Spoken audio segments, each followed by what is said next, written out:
之前我做过一个视频啊，是关于讲新加坡有一个人找了当地的汇款公司，然后把自己的工资啊，新加坡币，然后汇回中国。其实这个钱他是没有汇回中国，他就是采用这种对敲的方式啊。那这种方式呢，最后导致了他的银行卡被冻结啊。其实不是说这种方式被冻结了，是这个汇款公司给他的钱是脏钱啊，可能是脏钱啊。那么这样的话才冻结啊。所以说呢，有网友给我留言说，问问我这个熊猫速汇啊，熊猫速汇，然后今天我给大家看一下。首先，如果说我们采用电脑端进来的话啊，它默认是有很多网页的啊。这个网页的话，它是分地区的啊，比如说我这边的话选择亚洲之类的啊。那么如果说我选择这些热门的话，都是这种正常的网页啊，它是有分站的。然后如果说我选择中国大陆的话啊，它直接会跳转到一个界面啊，就是主要客户还是中国汇至全球页面啊。到这个页面之后呢，它是一个移动端的页面啊，说实话，其实它也有 APP 嘛啊。那么 APP 的话可能会好用一些啊，但是我们从网页上来看的话，可能看得更详细一些。这边的话都是介绍了一些东西啊，无需思维的账号啊，然后这个就是快速啊，这个啊。其实我们要想一个问题，就熊猫速汇到底靠不靠谱？其实要看它是怎么运作方式。那比如说，它现在这边说，我们最重要就是安全合规啊，有保障。信息安全啊，那么你可以看到，就是刚才为什么我这样说，就是说你如果说从中国汇到全球的话，它这个页面跳到这样的页面啊，是跟别的不一样的，因为大家也知道，中国的这外汇管制还是比较严格的。那么这边有个信息安全的话，他说啊，所有中国境内相关信息由金城银行进行存储。其实它这个是熊猫速汇，它只是作为一个信息中介方。为什么呢？其实最后的操作还是来源于这个金城银行。我们可以看到这边有一个熊猫速汇和金城银行的标志啊，它是一个合作方。那么这个时候你可能会问了，为什么金城银行自己不做这个业务呢？让熊猫速汇来做这个业务呢？啊，我也看了这个金城银行的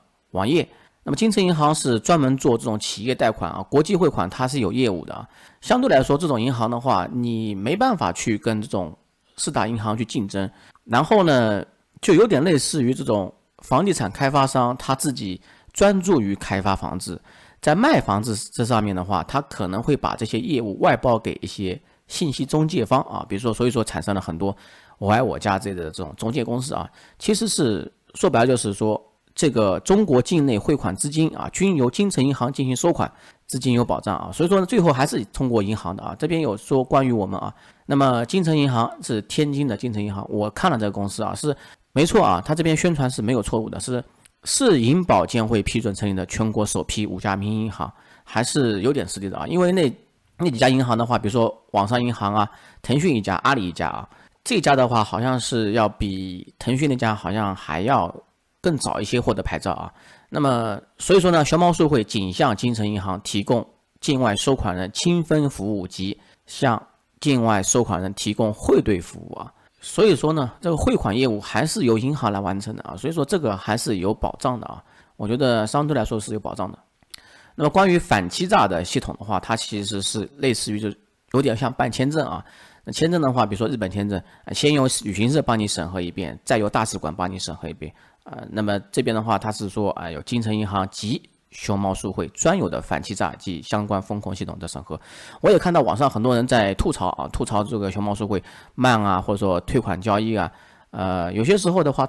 我看大部分都是什么，都是从海外汇款回中国啊，它需要你提供相应的收入证明，或者说你这个资金来源啊。因为当时其实海外的话，虽然说外汇管制上面的话比较放松一些，但是它的资金的审核其实要比中国严很多，尤其它是有存款审核制度，就是你这个钱啊在存在里面的话，基本上还会问你这个钱是有没有纳税过啊，是不是税后的钱。要不然的话，如果说没有审核的话，那人家把别人的外国银行账户给盗了，然后再汇回中国啊，找一个人是吧？那这样的话就产生了这种欺诈啊、骗钱啊、盗取别人的银行账户。那所以说呢，这个大家要看一下啊。所以说这种东西的话，你可能在 APP 上看的不是很清楚。当然，很多人会问啊，这个能不能突破5万额度的限制啊？其实这个还是要银行来操作的嘛，这个完全是外汇管制的话，跟中国本身的一样啊。那么5万美元的额度的话是汇兑业务啊，就是类似于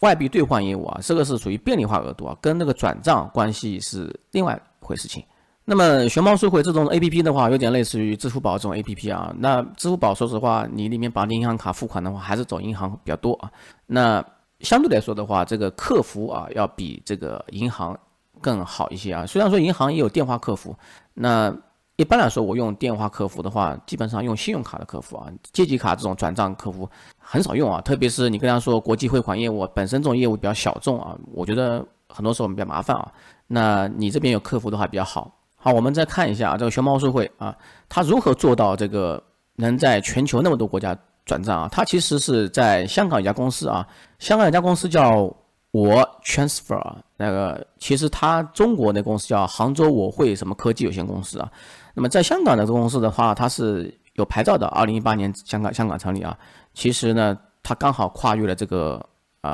疫情期间啊。那18年成立之后呢，它就是获得牌照啊，所以说呢，它是属于正儿八经的公司啊。这个网站也是香港特区政府的网站。那么这边的话，他说了很多关于获得牌照的啊，比如说这边啊，他说这个在日本啊，2020年3月9号啊颁发获得牌照。其实那个时候我在日本啊，我确实是看到很多微信群里面突然有熊猫数汇啊，当时我还不敢用啊，因为我也没有仔细去看过啊，平常突然来了一个熊猫数汇啊，我有些时候比较担心啊，所以说我现在看到这东西的话，我就知道，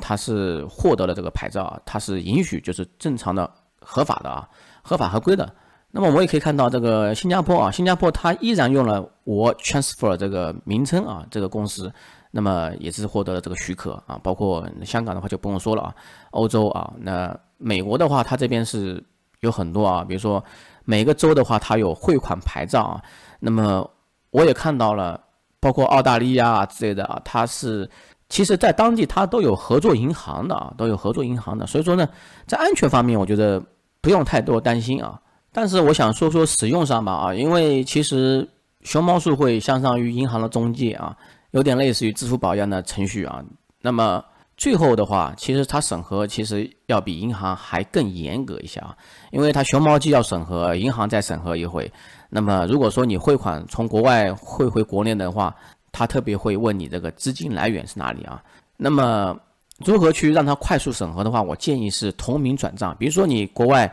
叫张三的人，你从澳大利亚汇款回中国，那你就汇款给自己账户啊。那到自己账户之后，你再把这个钱，比如说你给自己的奶奶或者说叔叔阿姨之类转账，那可以。如果说你直接转账给他的话，那可能会引起熊猫数汇的审核的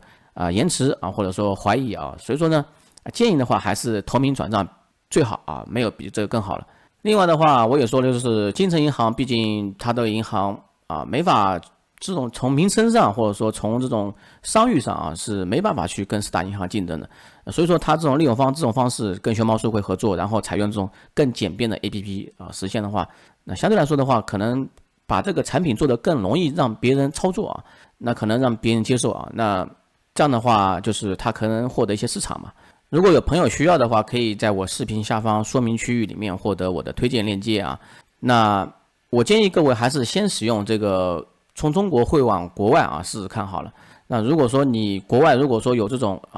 工作签证，或者说在当地长期生活留学生之类的啊，那我觉得你可以试试从国外汇回国内啊。如果说你没有当地的长期签证的话，万一被审核的话，到时候会比较麻烦啊。那我建议的话，还是用来这个做从中国汇到全球啊，这样的话比较方便。毕竟你是中国的本地人嘛啊，所以说这个没问题。